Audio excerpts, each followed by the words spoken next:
Okay, next up we're watching a Leutin video about Space Marine creation and recruitment. Shout out to Leutin. Oh, I have the wrong thing on. In the grim darkness of the far future, there is only war.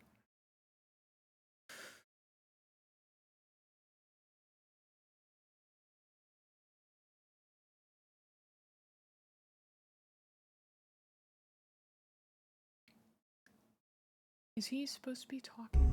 They shall be my finest warriors. These men who...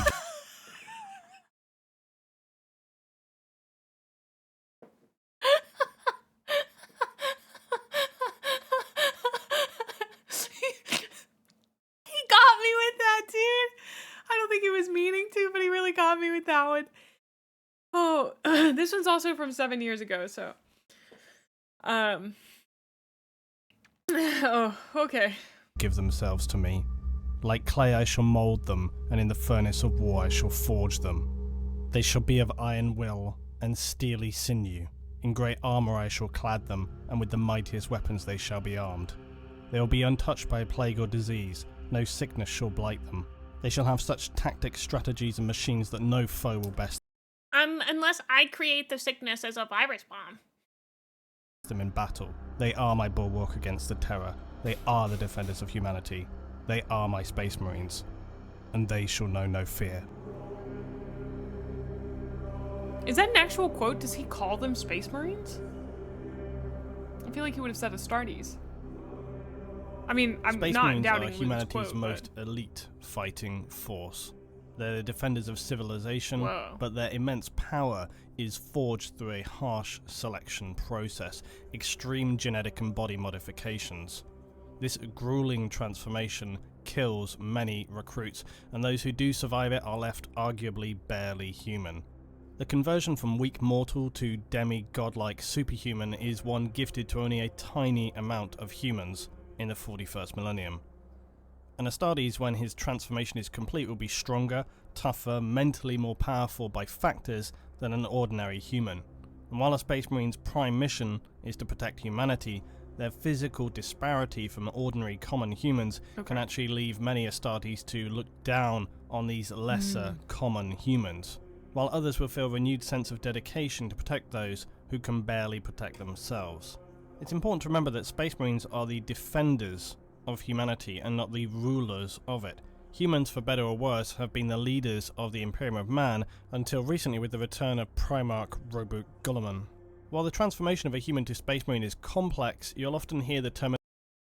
I think that distinction is really interesting. Like, obviously it's made in lore, because it's like, you listen to literally any Astartes in 30k, like, have a thought and about humanity, and the thought is like, we're better than humanity. I haven't met the salamanders yet, so maybe they're different, but like, basically, even people like Leutin, who I see as people who want to protect humanity, are not protecting humanity, they're protecting the Imperium.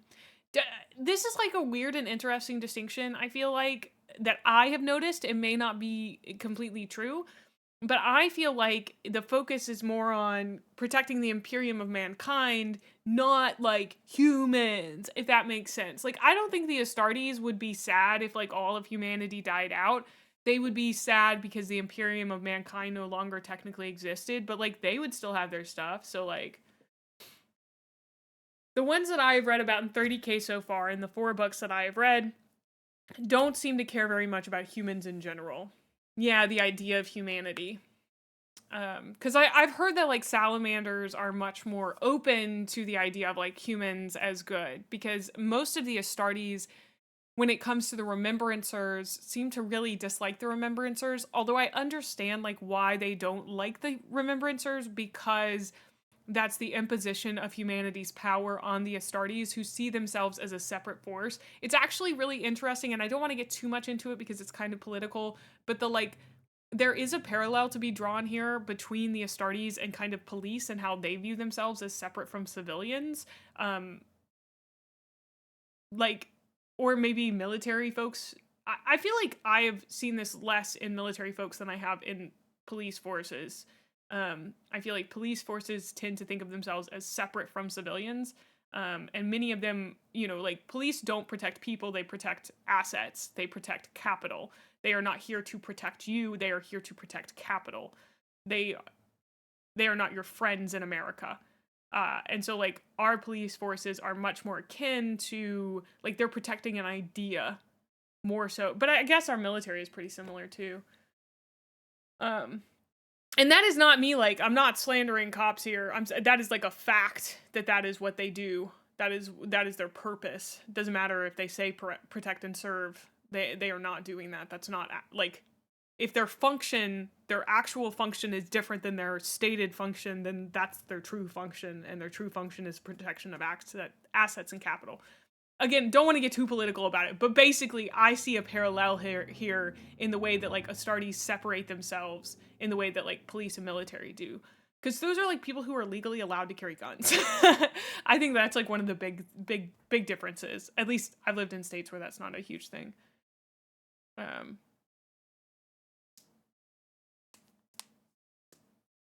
Yeah, but I guess like technically the Emperor stepped down from being a War Master guy. He kind of did the same thing.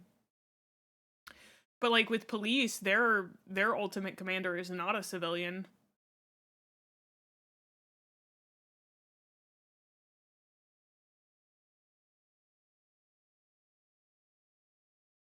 Yeah, in Flight of the Eisenstein, they asked that question of what is an Astartes without war? And I think Cinderman or one of the Remembrancers, or maybe another Astartes, and now I can't remember, says that perhaps they would make one for themselves, as Horus does, which I find to be really interesting, as like conceptually. But yeah, anyway, getting back to it. Terminology of a gene seed be used. Now, a gene seed is not literally a seed, but it is a specific organ that each Astartes carries with seed-like qualities. It's a term used to describe generally the genetic material of an Astartes. It's more accurately the cells and DNA required to engineer a human into an Astartes. The gene seed, more specifically though, refers to the Space Marines' progenoid glands, and the clue is in the name there when you think of progeny. These organs in a Space Marine respond to the other genetic implants they have and replicate DNA. Essentially, they are, in a manner of speaking, an asexual form of reproduction, which is why when a Space Marine is fatally wounded on a battlefield, an apothecary will fight to recover his gene seed. It's also why, yes, Space Marines do not require heterosexual reproduction. 5 years from implantation, a Space Marine's neck progeny glands can be harvested, but the chest glands won't be harvested up until 10 years. Space Marines essentially depend on themselves to produce new Marines for the chapter. Lastly, in this general sphere of discussion, to answer a very commonly discussed topic, are Space Marines actually castrated? And then, how do they excrete waste? Well, I can't actually recall anywhere in written law this being noted, so if anybody has a specific point of reference, please do link it. But my speculation, based on a few things that I've kind of looked at, is that pretty much the canon opinion is that Space Marines have no sexual drive. However, when it comes to... Hey, Possum, are you still here? Because I think you confirmed that something about... they sucked them off like the vacuum in Teletubbies or something. I believe that was it. You know, that was quoted as lore. So Possum confirmed. Okay, I mean it's been confirmed by Strawberry Possum. So yeah. Yeah, I mean, we all saw Possum say that, and we all saw Bricky read that out on stream. So, let me actually, I think I can go find that clip, just so that we can make sure that we understand the lore here. Dang, can't believe that Possum out here just ignoring me. Clearly, he has work to do. I want to keep quiet. Bricky, the suit sucks them off like the vacuum and God damn you. It makes me laugh every time. No, they aren't castrated. They are just genetically asexual. Okay, so I thought so.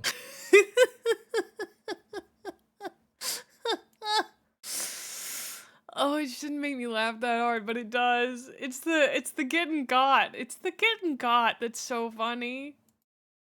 Possum just got him. Oh. The brick has read it out loud, so now it's canon. It's so true. It's so true. Back into Leutin's video. Excretion, it's true that their armor is also an environment suit that would cycle and process their own waste, much like a still suit in the Dune universe. Also, Space Marines do not live in their armor, although they may wear it for extended periods of time. It can be removed. It's entirely possible that their external genitals are removed and they have implants to take care of waste, but I've got nothing to see that it points towards this. So it's an unknown, but it's not something that's critically really important in the scheme of things. It's equally possible that it's just seen as an organ as with everything else and they just leave it all be. I will say one of the things in the books that I found really interesting is that they will take off their armor and they all wear, like, I think they call them robes, or yeah, like I believe they're referred to as robes, but I don't really exactly know what they look like. I've seen Astartes, are they really loincloths? Are they? No wonder the writers are so horny for them. They're just walking around in loincloths. That's crazy. What? I thought they were wearing, like, robes, like kind of Romanish robes. Okay, now I understand why they describe them like that. Togas and loincloths. I could see togas, yeah. They at least wear loincloths, but most of the time robes. I was imagining, like, gowns, yeah.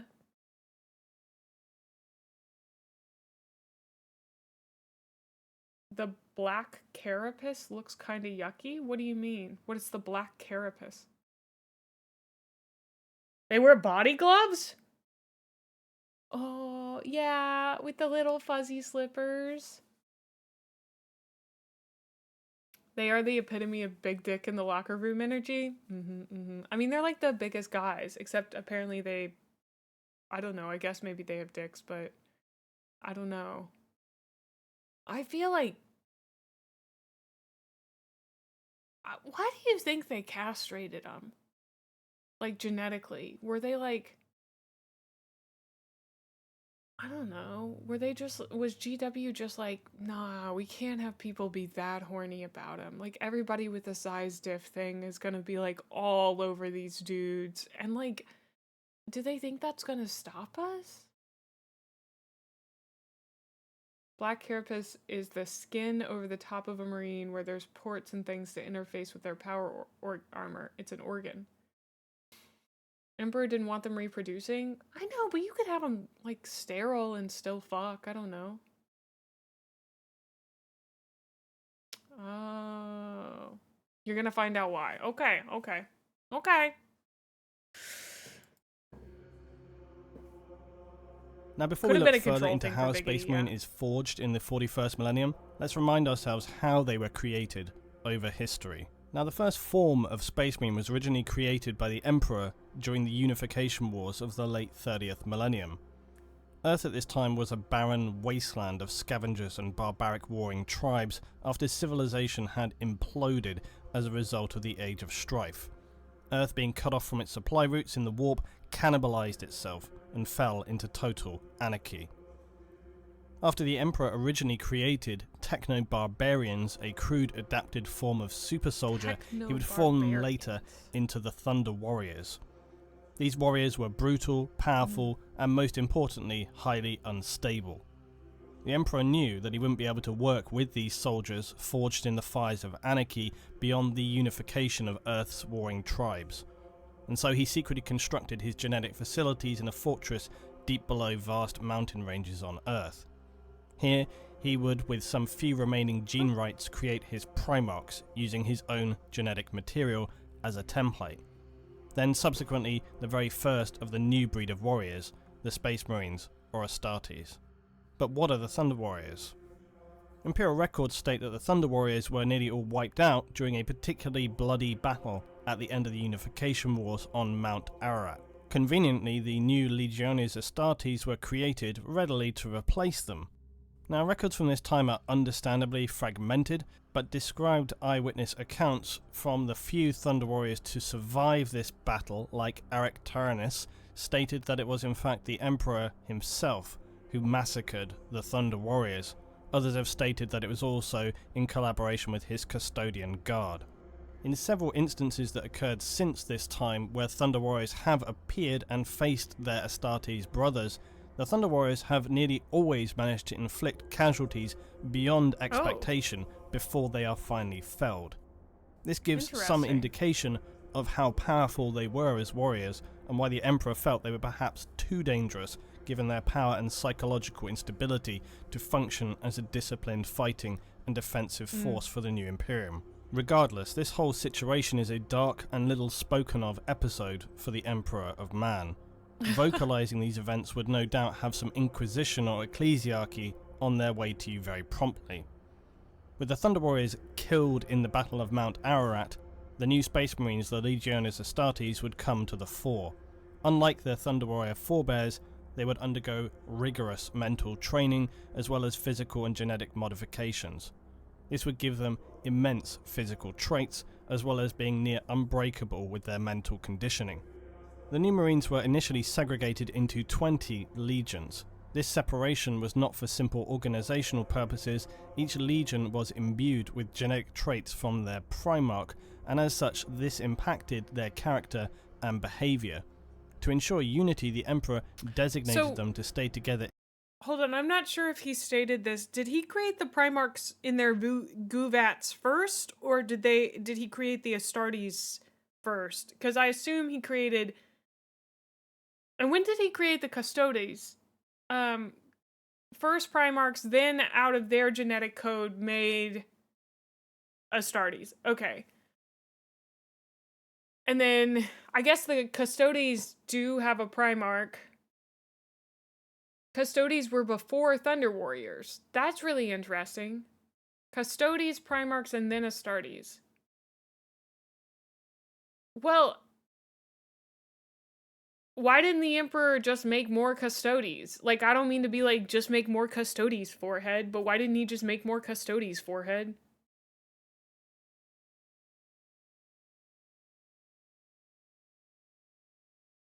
Ah, it takes years. I see.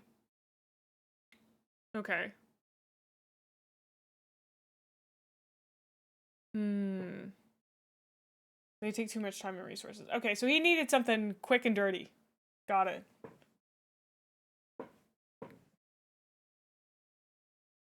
Oh, I get it. So it's kind of like in Civ when you just make a bunch of units because you need to go destroy a bunch of barbarian camps so that you can expand your empire. And then after that, you start making your actual good units. Okay, yeah. Cool. That makes sense. Okay. In their legions to reduce friction and ensure cohesion of the Astartes brothers. Through recruiting and conquest of human colonies as the Imperium expanded, so did the Astartes legions. What had begun as a handful of Marines swelled to tens of thousands during the Crusades. This would lead later to heavy damage caused during the heresy after the Primarchs holding such immense power, being the sole commanders of each Space Marine legion. After that period of chaotic incursion, Robert Guilliman, Primarch of the Ultramarines, would draft the Codex Astartes, and the remaining loyalist Primarchs would, after much consideration, agree at best that the Space Marine legions be split into chapters. This was to ensure no Space Marine legion could wield the sheer weight of power they had during the Crusades and subsequent heresy. This was known as the Second Founding. Each of these chapters would take a permanent homeworld or fortress monastery in the Imperium. The Codex Astartes states that each chapter would be 1,000 battle brothers in number and manage its own recruitment. A specific development in the creation of a Space Marine was discovered after the Horus Heresy: weaknesses in the Geneseed. Now, as I previously explained, the Geneseed is the core biological component in the creation Leutin, of a Space spoilers. Marine. During the Heresy, Space Marines were created on a massive scale, and as with any biological replication process, if you do this on a large scale, then mutations and errors can occur in this DNA replication. So Okay. another result of the implementation of the Codex Astartes by Guilliman was to slow the process of creating a Space Marine, to more closely monitor their genetic material and the material implanted within new recruits to ensure purity and expunge defects. Guilliman would also establish core genetic banks on Terra to ensure a stock. Is that why some Astartes, like Grolgor, ended up being ugly as fuck? I just imagine he's like so ugly. Typhus too. I hate to rag on him, but what a strange thing to say, dude.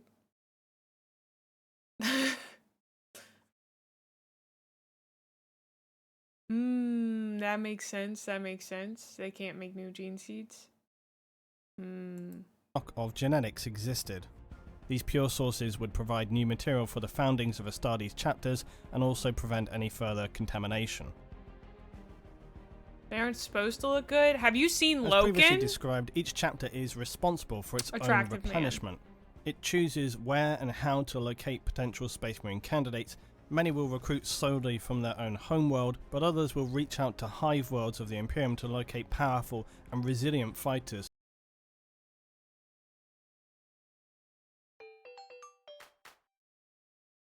Drathus, thank you so much for the sub. Thank you, thank you. Okay, but to be fair, Sanguinius's Geneseed would literally twinkify you to make you prettier.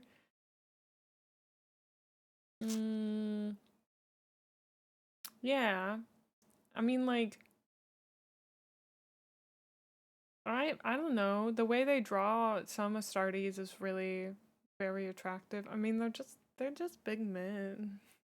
Which, like, you know, that's kind of fun. They can pick you up.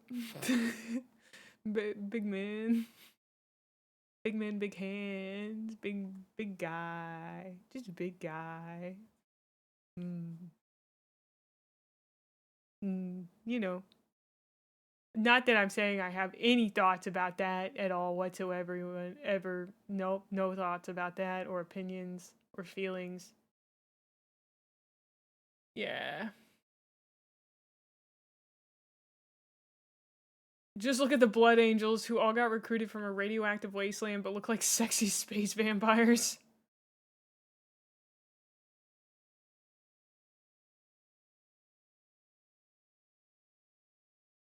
Sussy? I'm not feeling any kind of way. Loken art also depicts him as someone really handsome because he's really handsome. I'll die on this hill. Loken's handsome. Although if I was stuck in a blood coffin for a year, I better come out sexy as fuck. Have shown promise and an unnatural ability in combat, even potentially recruiting from gang fighters in hive cities. Feral planets can also be good for selection as the humans here are physically tough and have to deal with daily hardships more frequently than some other Imperial planets. Surprisingly, less recruits actually appear from the militaristic worlds like fortress planets, maybe because although knowing lives of military discipline, they haven't endured the true horror and hardships that come from the rougher ends of Imperial life. Any candidate for a Space Marine will be usually young, between the ages of 10 and 15 years old, obviously needing to be strong, healthy, and fiercely loyal to the Imperium. Often on worlds where recruitment occurs, young male humans who show exceptional skill or strength are pushed hard to give them the best chance of potential recruitment. Candidates can occasionally be as old as 20, but the full effect of their biological conversions may not be as effective or complete. Standard trials for Space Marine recruitment often involve combat, endurance, perhaps hunting of some extremely dangerous indigenous animal, and for the few who survive the tasks set by the Astartes who are there to supervise, the rewards are beyond estimation. It's difficult to describe just how revered Space Marines are to ordinary citizens of the Imperium. While they wouldn't be directly worshipped, they are certainly individuals with godlike reverence and awe.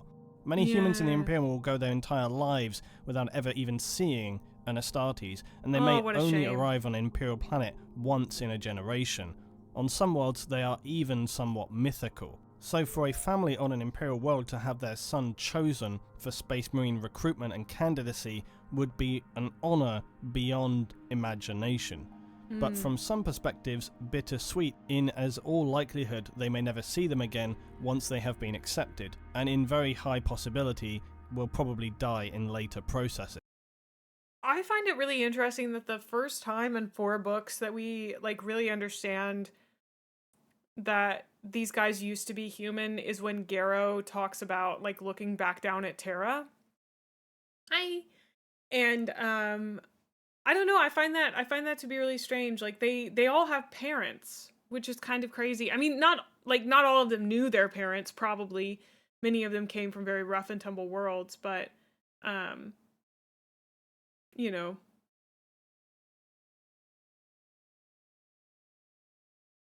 But I don't know.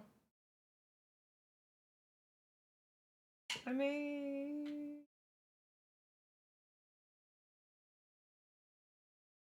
my nail is doing something weird, sorry. That makes sense. Anyway. But it's nonetheless the highest honour to serve the Emperor and the Imperium in this way, and would no doubt lead to adulation, even possible special treatment for families after the fact. Ordinary citizens understand that to be accepted for the conversion to the Astartes, the Emperor's chosen warriors, is nothing short of becoming a demigod. Then again, you could just as easily have been recruited from a hive world full of daily extreme violence, and your gang was just forcibly made to participate in the trials, and you were simply the only one left alive at the end. So that's your flip side of the coin. Pray you never seek acceptance to the Grey Knights. I'll cover that later. Despite all the physical and mental requirements for candidacy, another element is spiritual purity. In the 41st millennium, Imperial society is heavily religious, worshipping the God Emperor, and most importantly, decrying the ruinous powers of chaos. Chaplains and the ecclesiarchy will continually monitor society around Astartes' recruitment sources to ensure that there are no signs of taint by the dark forces of chaos. Aspirant. With the easy part over, the selected candidates, now known as... Also, I do find it interesting we get to see one of the failed aspirants who didn't die in Flight of the Eisenstein, which is really cool.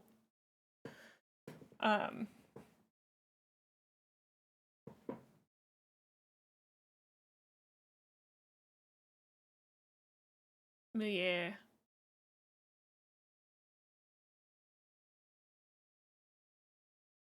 Oh, we watched...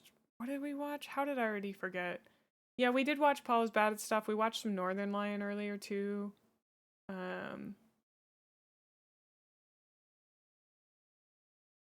Well, we're 2 hours in, so, you know. But I started early today, so we can raid into Joel.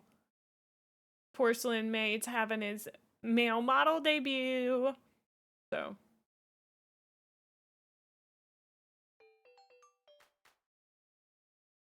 Crow?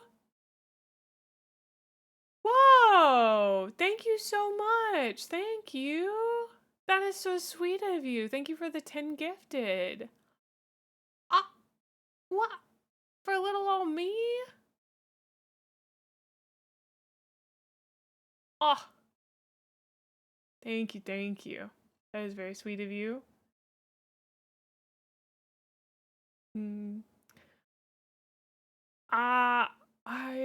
My brain just broke. This is our last react for the day, yes. And then we're gonna play some demos, so. Yeah, so you can, if you fail dealing, okay, so he's gonna explain this, but like they pick you up and then they make you go through the training and the trials, and if you can fail the trials and still live, I think most legions kill you, or I don't know. Yes, Next Fest demos. Or you just normally die. Most of the time you fail the trials by dying.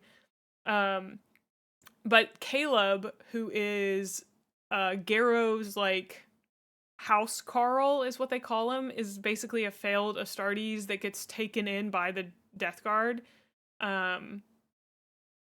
So that he can like, you know, come and help, essentially. So, well, I mean, he's happy about it. Caleb is in the book, at least. He's like excited to serve. Well, do they get implanted with the Geneseed before they go through the trials? Because it does not, the way he's got this ordered, it doesn't seem like they do. He gets grief for it as well. Yeah, I mean, like, people look down on him because of it. They're turned into servitors.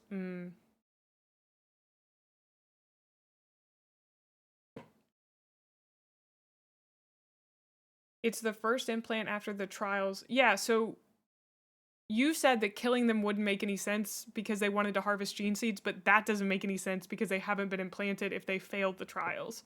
So makes sense to serveritize them, but it also makes sense that they might kill them. I could see that. I don't know.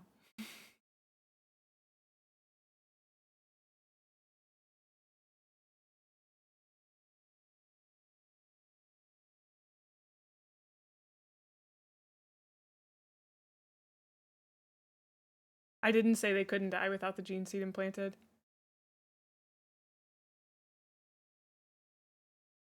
Let's try to make sure that we don't press enter too early. It's okay. There have to be trials after gene seed implementation, otherwise how do you know the gene seed is working properly? I mean, if he says that, then sure. I don't know. I'm just going based off what I know from this and what I know from reading the books. Also, like, we got some new people in here today. Please make sure that you watch your tone when telling me stuff. Most of the time, I don't want to just be told stuff. I'm watching a video so that I can learn. And this is my source of information. If I have questions, please answer them. But please do so kindly. Until you're ready to become a scout. If they fail but survive, why not just shove them into their planetary defense force? I mean, like, the thing is, like, in Flight of the Eisenstein, it makes sense that Caleb becomes, like, a house Carl for Garrow. That makes sense to me. I don't know. Anyway, we'll keep watching. Aspirants will begin the ritual process of becoming a Space Marine. Generally speaking, to my knowledge, failing a trial implies they died. This, of course, varies by legion/chapter. Well, like, exactly, because in Death Guard, you can fail the trials without dying. Because Caleb collapsed and couldn't go any further, but he didn't die. And then he became a house Carl. I'm going solely based on this one guy from this one novel. I just know that there is at least an exception to the rule. Yeah. Recruitment practices also differ monumentally between 30k and 40k. I could totally see that. Yeah, absolutely. This may be a formal process of reciting scripture, or it could involve further trials. These could take place on the homeworld or result in immediate departure for the aspirant. Each chapter has their own private and guarded initiations. Some of these can be heavily traumatic and are usually significantly harder tests designed to break those who show even the smallest cracks of weakness. These trials for the young aspirants may even include ritual slaughter, scarification, even amputation and bloodletting.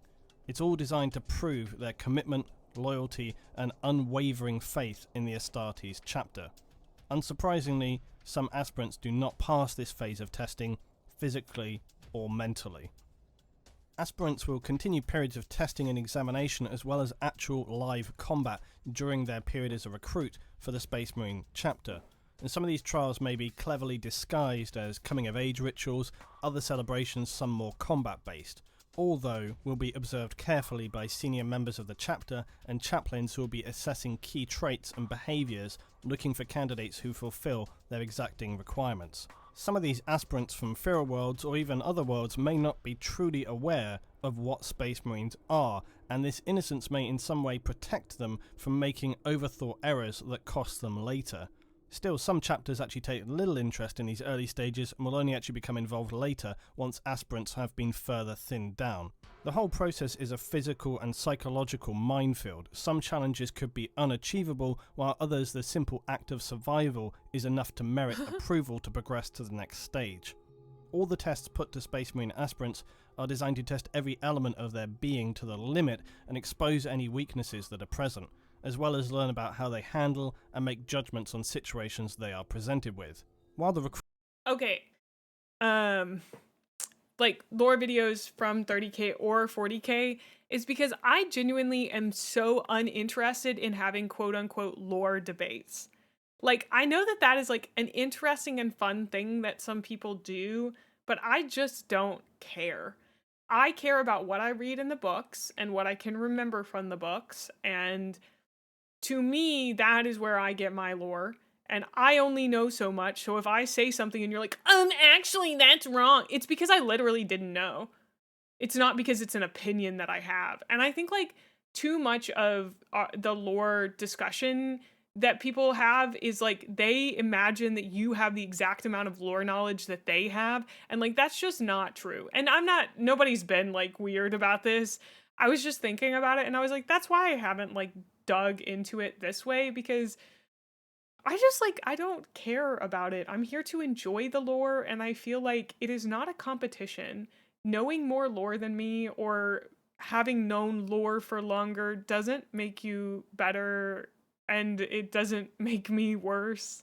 I don't know. It doesn't matter how much lore you know, as long as you're enjoying learning it and knowing it, and you shouldn't weaponize your knowledge of lore. I feel like I've seen that before, where people almost weaponize their knowledge. It's like, to me,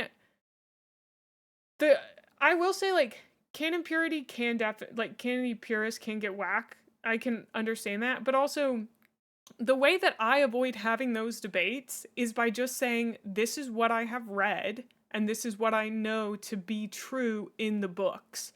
And so, like, for me, all of my knowledge is predicated on this is what I've heard in the books.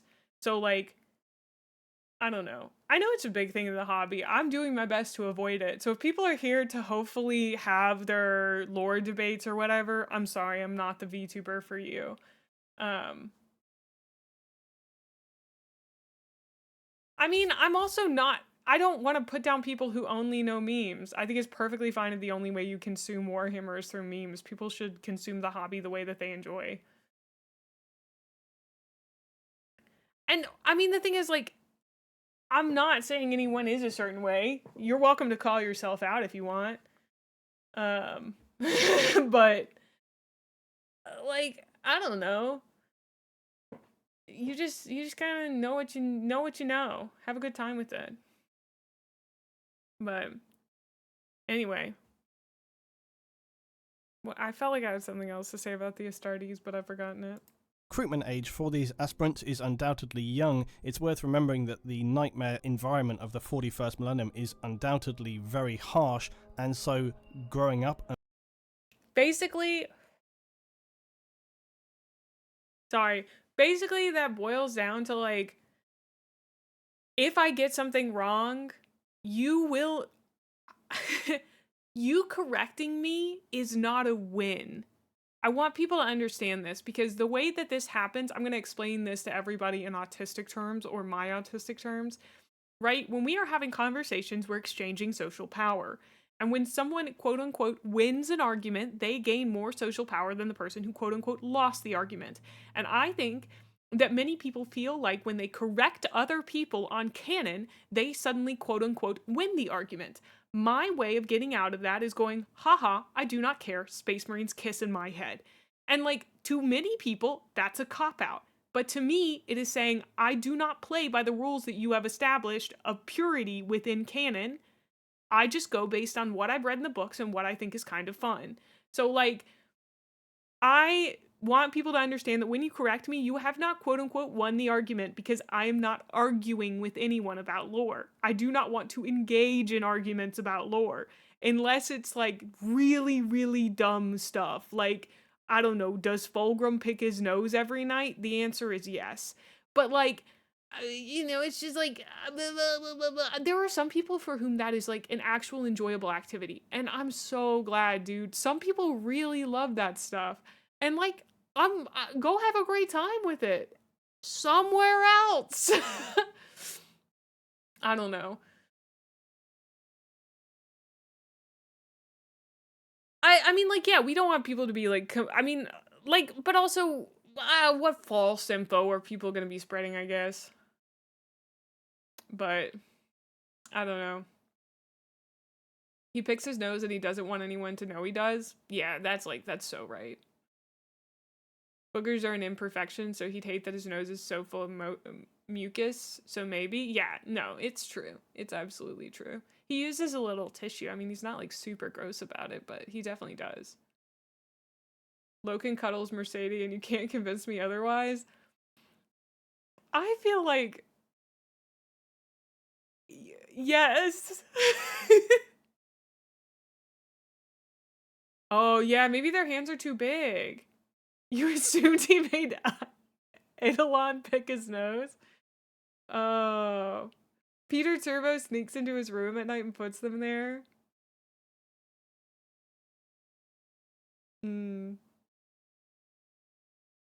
Peter Turbo definitely built a machine to do it for him. Wow.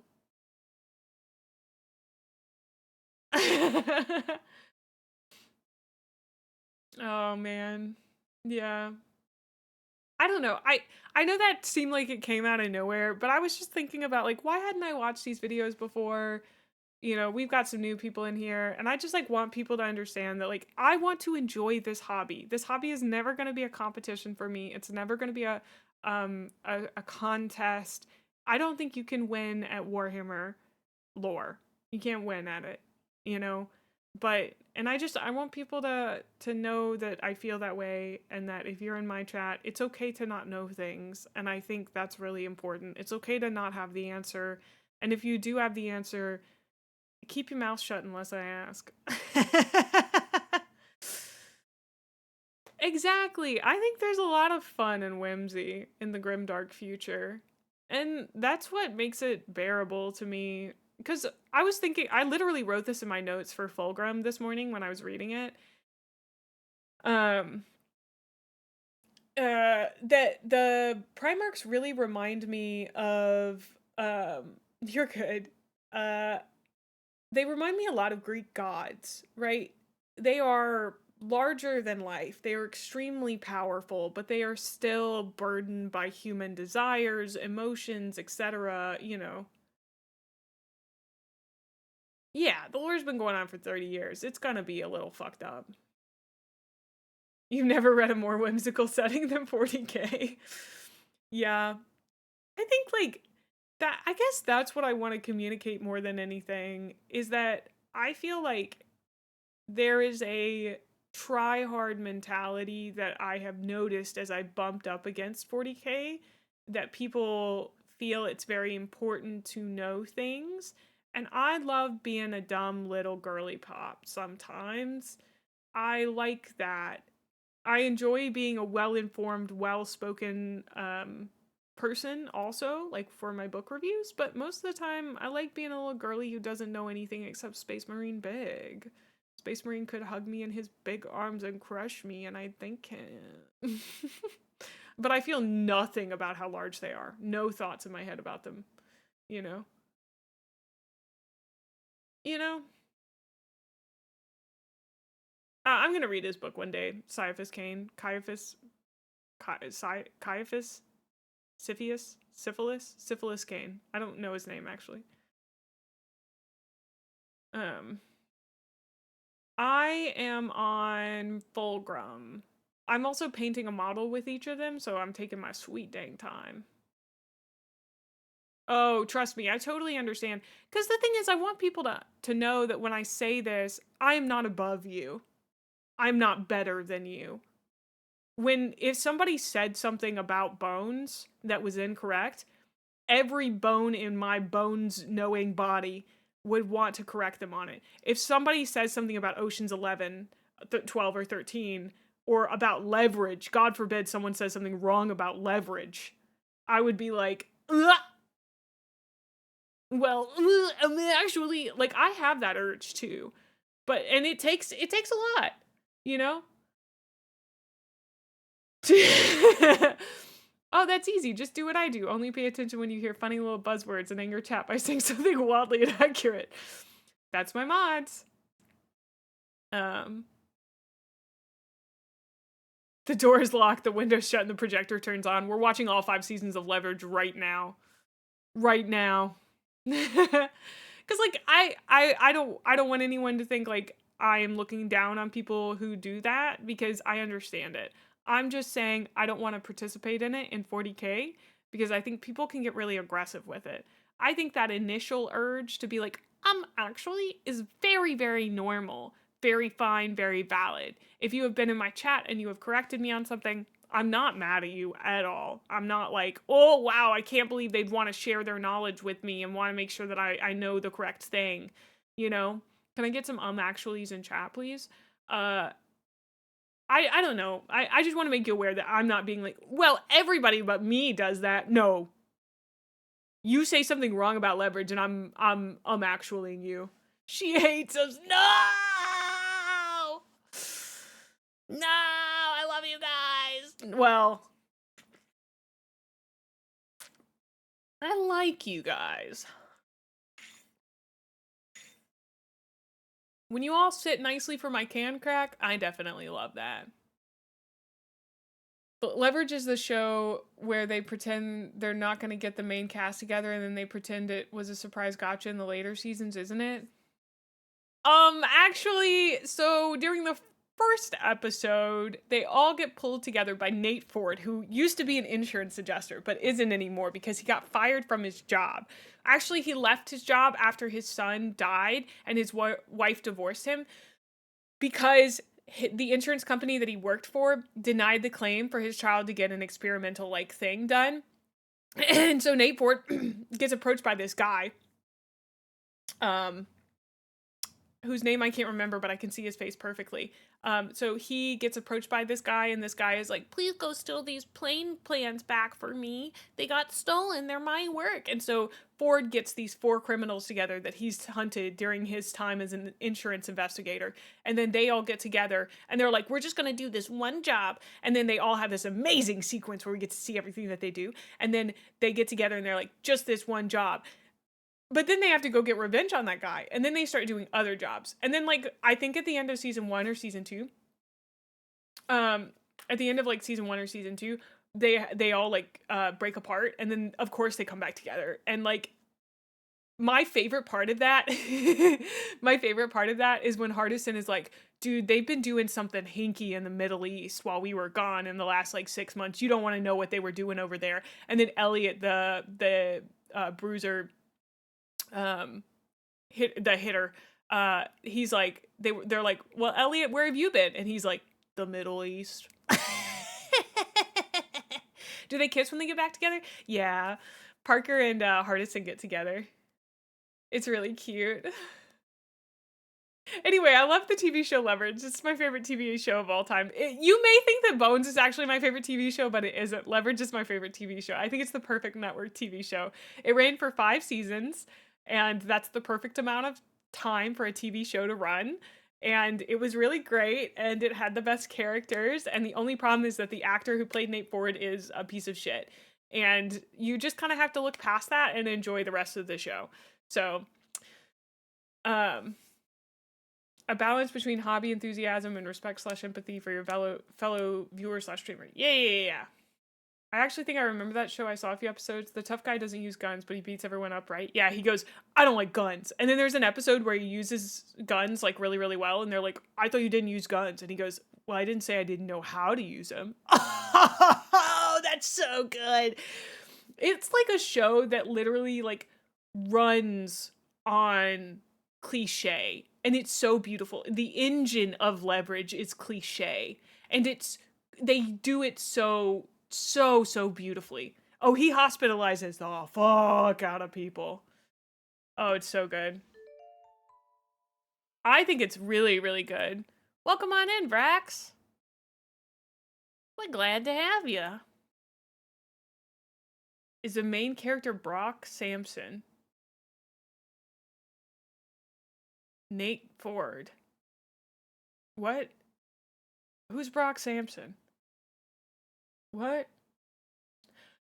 Yeah. The thief, Parker, who she only has one name. And my favorite part with her, well, I have a lot of favorite parts with her, but there's an episode where somebody meets her who is also, well,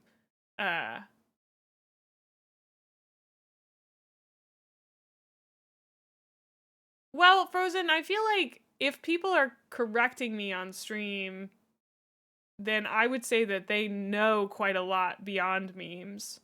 So I don't know if I would blame GW for not making their books more accessible. I would just say that people on the internet love correcting me. They love correcting streamers. I don't know. He's from Venture Bros. Oh.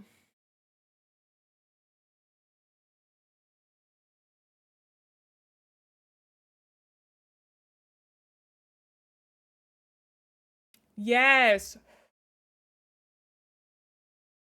Elliot just keeps saying, that's classified. That's classified.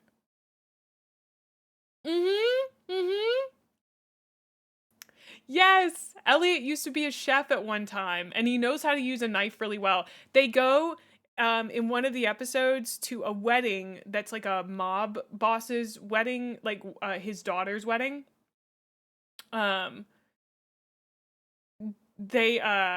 Elliot ends up being the caterer for the event, and he takes it super seriously, and he blinds a guy with an appetizer at one point, and then he uses like a knife and a like serving platter to like knock out the Butcher of Kiev.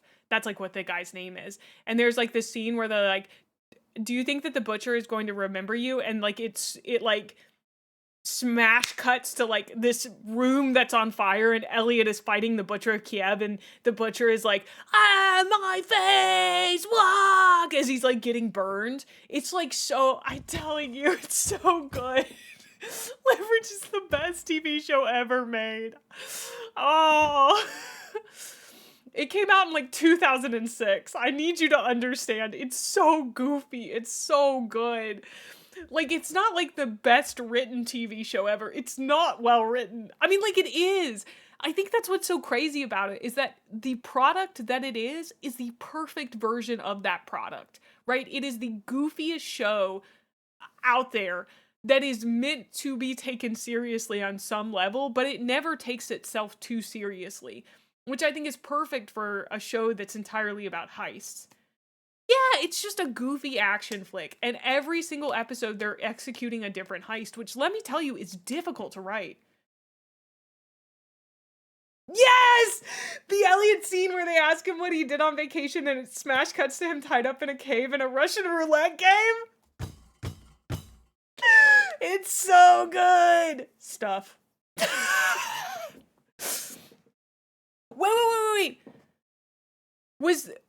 Actually, hold on. Was that... I thought the Russian roulette game was when Parker said something. That was a smash cut that they used for him going, no, this is worse.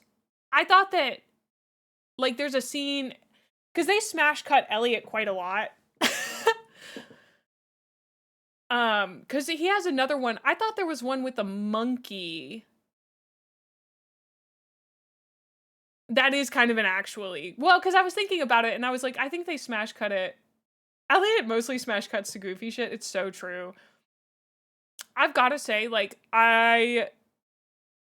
the scene where he's fighting the girly pop, and they're, like, when it's the two teams going against each other, and she, like, her shirt gets ripped off, and there's like steam and water, and it's like falling on the both of them, and they're both like soaking wet and like fighting each other and in handcuffs, and oh, what a great scene. No, it's not on YouTube. It's on Prime right now. All 5 seasons though. They thankfully haven't broken it up. I'm sorry, what? Ma'am? Do you not remember this scene? It's the one where Will Wheaton tries to kill Sophie. Isn't that Will Wheaton? I think it's Will Wheaton. No, I remember it. I remember it very well. Okay. Yeah. That woman has the most perfect boobs. Anyway, let's get back to Warhammer real quick. Ooh. You sounding like you might remember it too well? No. And becoming an adult quickly is something which many learn to do, and so their age shouldn't necessarily dictate your judgment of them based on our current period in time. Standard Astartes trials for these young recruits can include knowledge of self. Astartes look at recruits' mental strength equally to the physical. The horrors they will face in their lives as a space marine, despite later conditioning, require the strongest character in a recruit to be successful and worthy. They may use a chapter librarian to impose psychic horrors on a recruit to see if they survive the nightmares they're forced to witness. He may be forced to take drugs and face the worst parts of his own psyche. The stress and trauma of this trial can often physically affect their bodies as well, so in many ways this becomes the ultimate test for recruits. Completion of this trial will undoubtedly fundamentally alter the young recruit forever. Some chapters, like the Imperial Fists, consider this kind of mental testing especially important, but do so by exposing their recruits to literal physical pain, and we use devices like the subtly titled Pain Glove. These hook into the nervous system of the recruit and inflict horrific pain, but also maintain their consciousness well past what a normal individual could handle. The result will either be a mentally toughened but probably scarred individual, or a complete mental breakdown and death. An obvious and standard test for many recruits is exposure. Most worlds of the Imperium have unforgiving environments, and so sending out recruits into these wastes with little to survive with is an easy way to tell who is strong enough as a candidate. Space Marine apothecaries can rebuild damaged individuals, so the test is less of can you survive without consequences, and more simply, can you survive? Many worlds are severely irradiated, frozen wastes, toxic wastelands, or ashen wastes, where planets have suffered total ecological collapse. Alternately, a planet could also be a literal jungle full of horrific creatures, small and large, ready to tear you to pieces or just melt your face off. As stated, the test is simple: survive for a set period of time.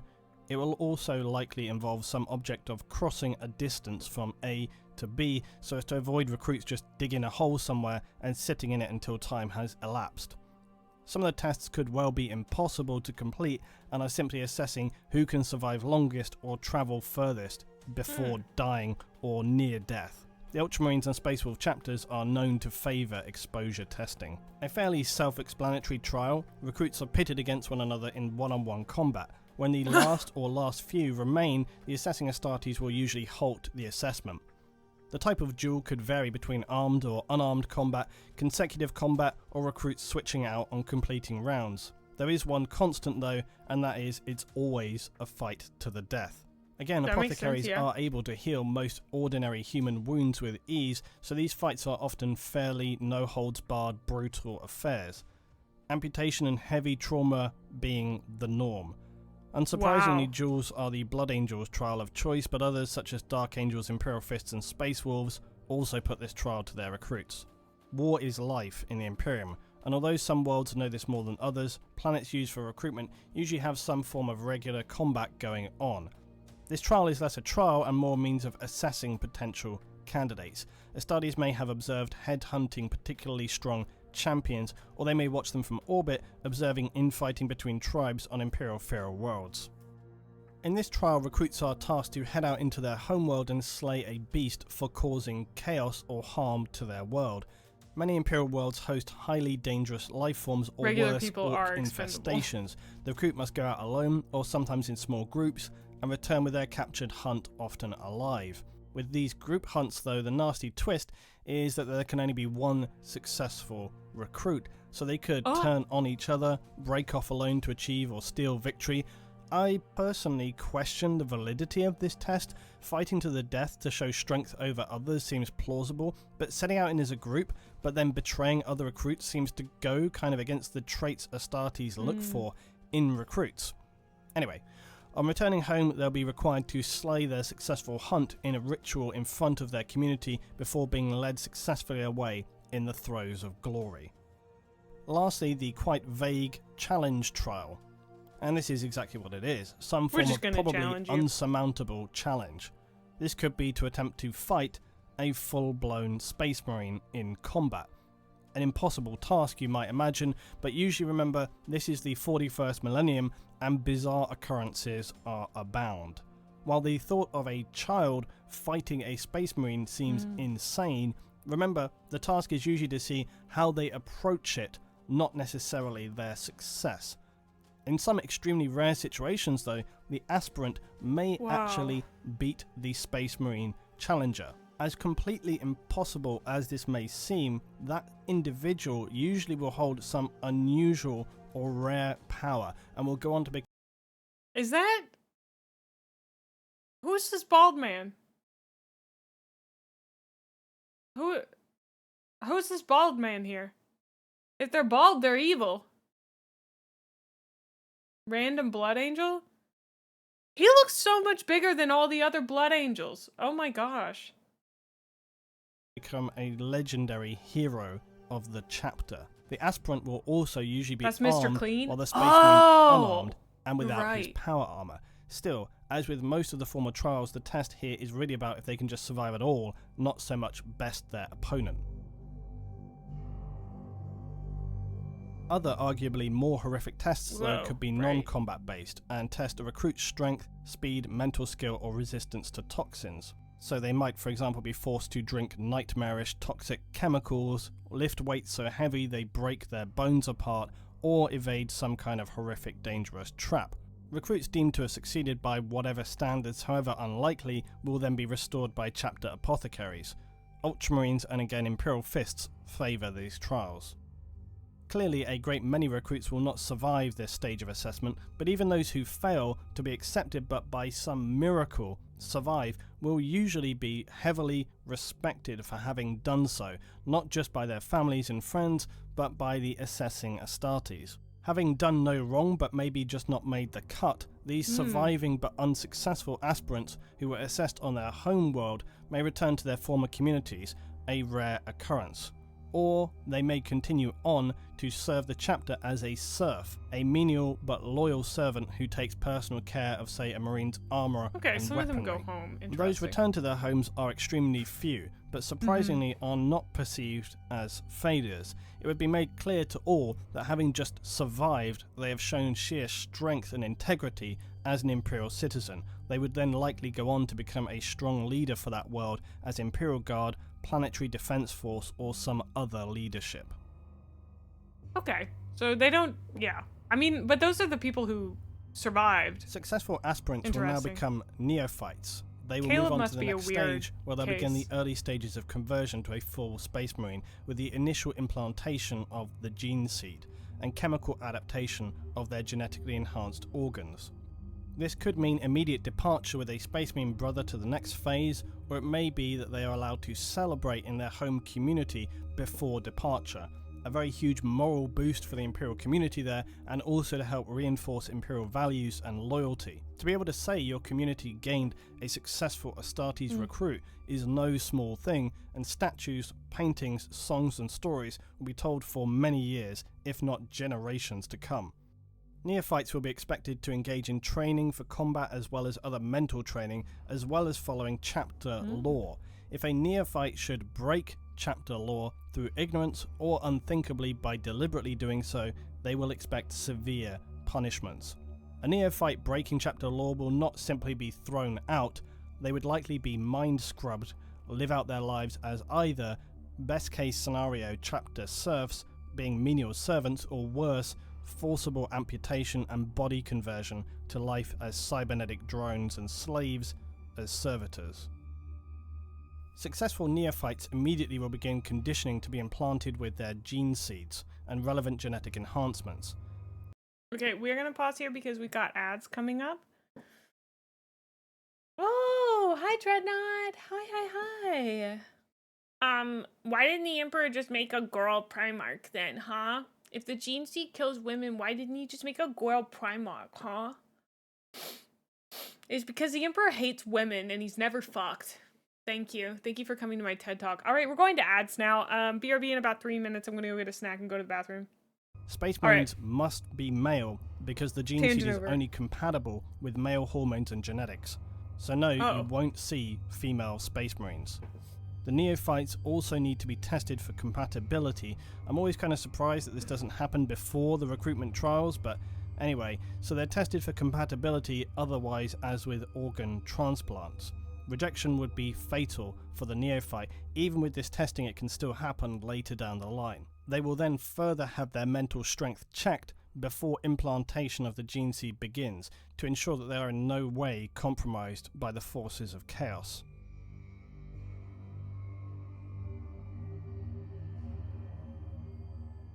If all these criteria are approved, the Neophyte recruit will now become a Space Marine Scout, or in some cases a full Space Marine Initiate. They will live isolated in the Space Marine Chapter's Fortress Monastery on the homeworld, save for any approved missions. The individual will be tutored on battle methods, tactics, psycho-conditioning, values, and the history of his chapter. The reason these early Marines are titled Initiates is because it is still unknown as to whether they will even survive to the final end process of becoming a full battle brother. 19 organs grown from the chapter gene seed will be implanted to the Neophyte Initiate. Some are transplants and others are grown in the trainee Marine's body. The gene seed will also adapt and change and grow the individual's body to become the giant size of a Space Marine, towering over ordinary mortal humans. Much of the body chemistry will be fundamentally reworked during this time, and the gene seed contains genetically engineered viral machines which rebuild the body to the template created by the Emperor. Any implant has a potential to fail, and this rejection will automatically end and probably kill the Initiate. As if the odds weren't stacked against them already, this further thins down the number who survive to the end of this arduous. Also, I do want to state, this is another book piece of knowledge, but people said, we were talking earlier about how they can only become Space Marines if they're 20 or older. That's actually not, I mean, like, that's not, there are exceptions to that rule. One of them being Vivar's bodyguard, whose name starts with an M.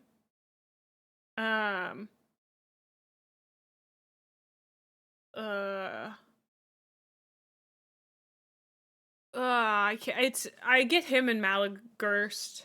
Maggard, thank you.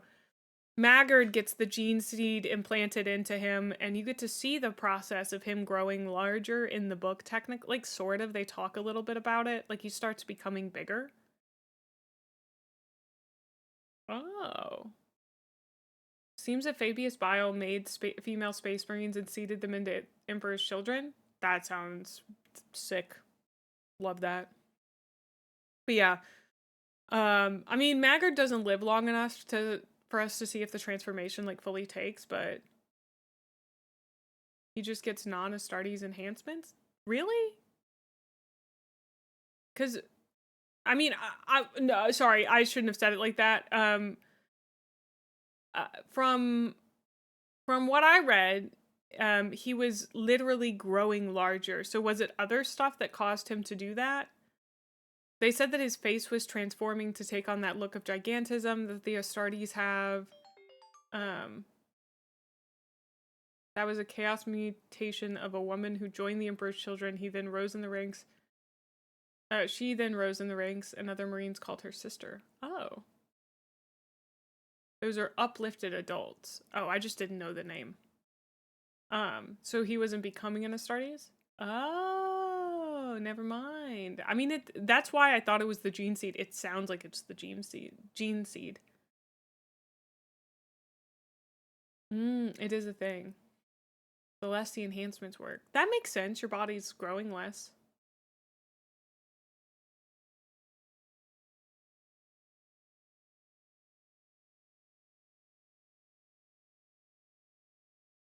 Gene seed doesn't work if you're done with puberty.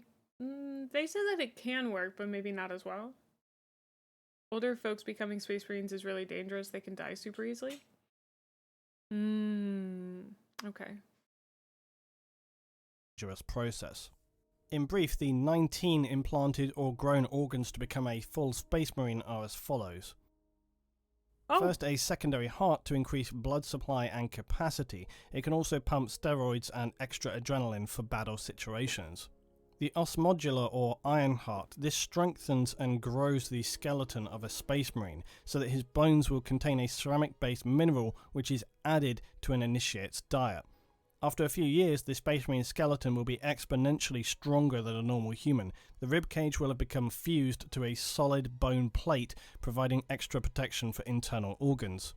The biscopia is implanted within the chest cavity, and this increases skeletal muscular development, essentially muscle density.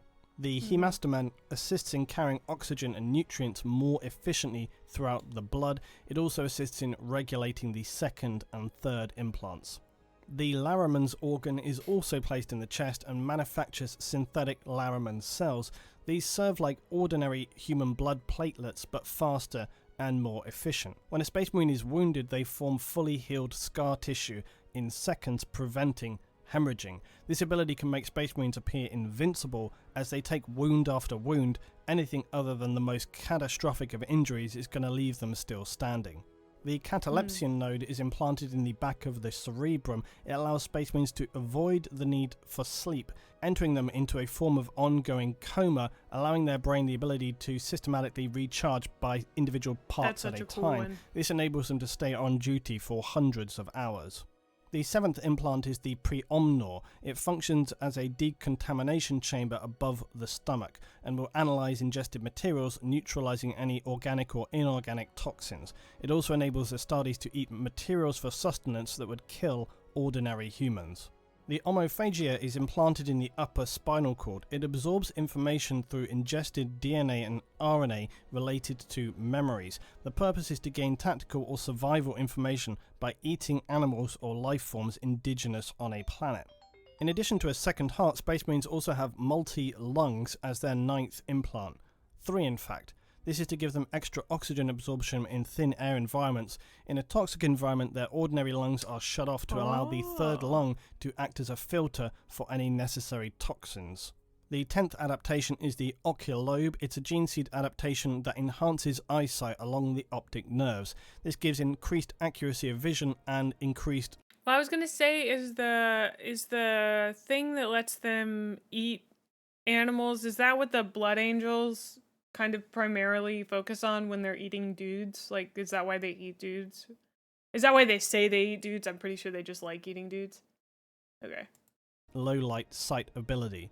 Lyman's ear is not simply better for more accurate hearing, it enables Marines to resist ordinary human dizziness and for them to be able to filter out white noise and sonic attacks. The Sasan membrane allows a Space Marine to enter a state of suspended animation. This can enable mortally wounded Marines to survive until help or an apothecary's arrival. This hibernation period has been known to be able to last for anything as long as half a century. Melanochrome alters the pigments in the skin cells, allowing an Astartes to shield himself from dangerous radiation and heat. Oof. Different levels of this in effect can cause physical differences between chapters, such as the very pale skin of the Blood Angels or the darker skin of the Salamanders. The oolitic kidney filters blood to further remove toxins that have been ingested in combination with the 7th organ. It is best not to think of this though like an ordinary kidney, as this organ functions to assist in removing toxins before they have passed through any normal process of absorption. Otherwise, it wouldn't be very useful. It also helps to regulate the advanced circulatory system and other organs.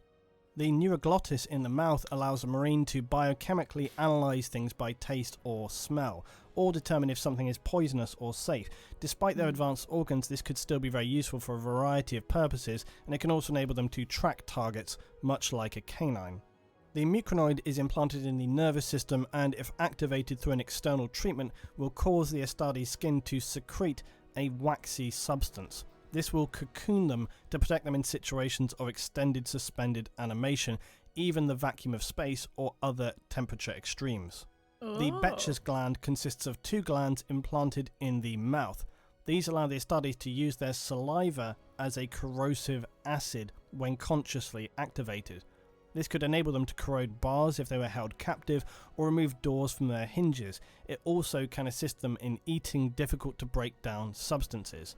Some Marine chapters have found that this organ no longer functions or has become less effective over time. The progenoid glands, or the Geneseeds, are the critical organs of a Space Marine. They're implanted into the neck and chest cavity and serve as reproductive glands to allow their DNA to be collected upon death and safeguard the continuity of their chapter. Apothecaries of a Space Marine chapter will cultivate germ cells from the progenoid glands to create the 19 organs of a Space Marine, or some of them, because some are grown within the Space Marine themselves. The final organ is the black carapace, otherwise called the interface. This material is implanted under the skin of the chest with the now shell-like ribcage. Fibred bundles then grow inward and interlink with the Space Marine's nervous system. Points for these bundles are pre-cut by apothecaries and form neural connection points. The function of these are to allow a Space Marine to interface with the heavy power armor, or as some would have you believe, the armor's machine spirit.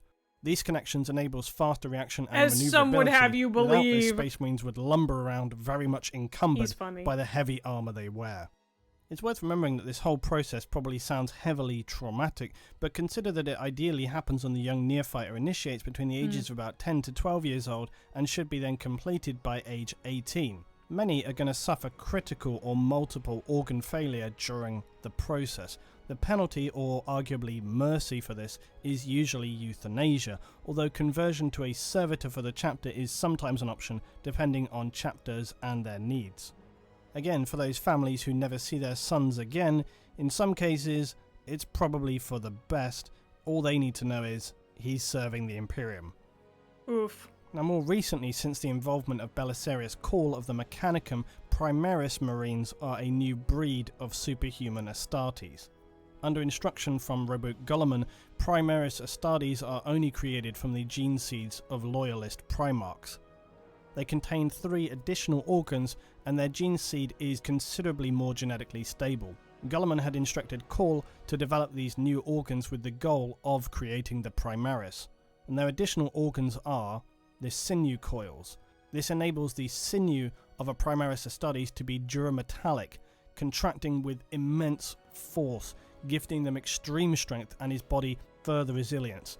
This increased strength will literally enable them to crush the skulls of their enemies with bare hands. The magnifact, and this small lobe is inserted to the brain cortex.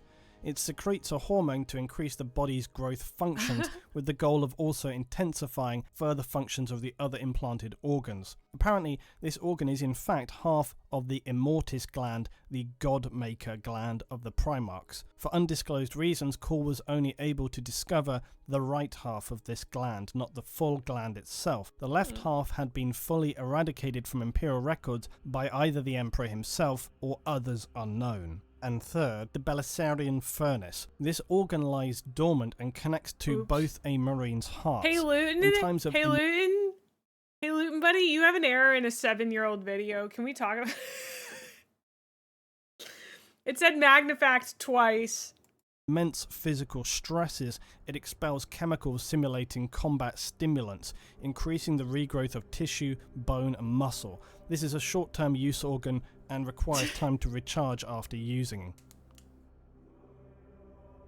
You only just realized this was incredibly Leutin? harrowing physical conversion is successful, the Neophyte or Initiate will have completed the arguably most challenging part of his transformation. However, during these changes, they will still be undergoing some of the most challenging training and assessment regimes humanity had ever known. Psychological and physical conditioning, subconscious therapy, and endless live battle training sessions. Their senses and mental abilities far exceed ordinary humans by the end of this process. Their mental toughness is beyond measure, and an Astartes will essentially ignore pain and environmental conditions. An Astartes will assault enemies who, to simply look upon, would make an ordinary human suffer a complete mental break. Many, through endless conditioning, will develop photographic memories. Much of this round-the-clock therapy will also neutralize any latent character flaws and create stable, highly single-minded warriors. This endless mental and physical indoctrination will also teach and reinforce high respect for authority and to expertly carry out orders. With that said, it's important to remember that Space Marines are not mindless drones or clones. They are individuals, and while always following the rule of command, if a situation warrants it, they are entirely capable of disobeying orders if they believe it to be ultimately necessary. The consequences for this, though, could be, and usually are, potentially highly severe. At the end of this process, the few successful young children who are pitted against one another and survive the ordeals to reach this point will be welcomed as successful young initiates, becoming full Space Marine battle brothers, Imperial Astartes, the greatest warriors in the galaxy. Astartes' aging, though, does seem somewhat random, with some living even as long as 10,000 years. But given the fractured and strange nature of time in the 41st millennium, it can be really hard to put accurate expectancies on this, and many Marines who are not killed may reach at least half a century in age. It's no exaggeration to state that on successfully becoming an Astartes, these men would be far from what you would recognise as human. Their extended lives and nearly unbreakable bodies are truly no prize. Their lives from this point on are spent in the sole act of defending humanity and the Imperium of Man.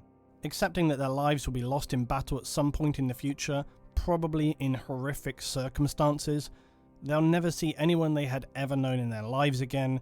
Families, friends will die far before they even begin to think of such things. Space Marines are the protectors.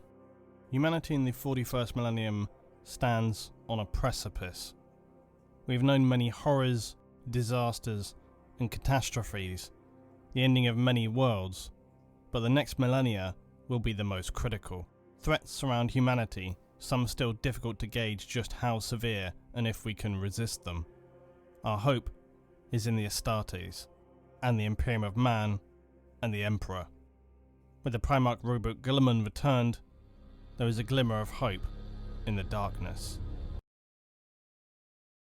I was gonna say the whole feel no fear thing is very much like I find it really interesting because in the books they love to be like Astartes can't feel fear, but Garrow was feeling something akin to it, or Astartes can't feel fear, and but Leutin felt that if he could feel fear, he was feeling it right then.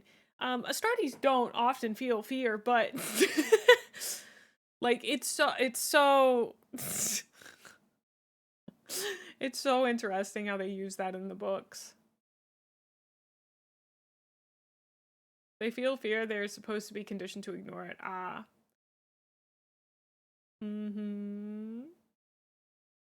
Yeah, they love to think they can't feel fear, and then Loyalist Marines see a Chaos Demon for the first time and they go,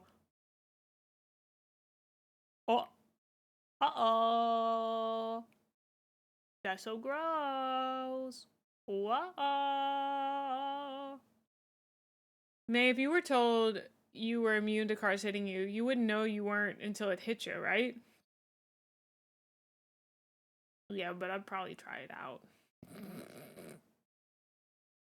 Yeah, but I'd probably try it out. You know. Thank you guys so much for watching this with me. I really appreciate it. YouTube viewers, you can find me on twitch.tv/GrimMMA Wednesday through Sunday, 12 p.m. CST, sometimes a little bit earlier, usually 12 p.m. CST. So thank you so much.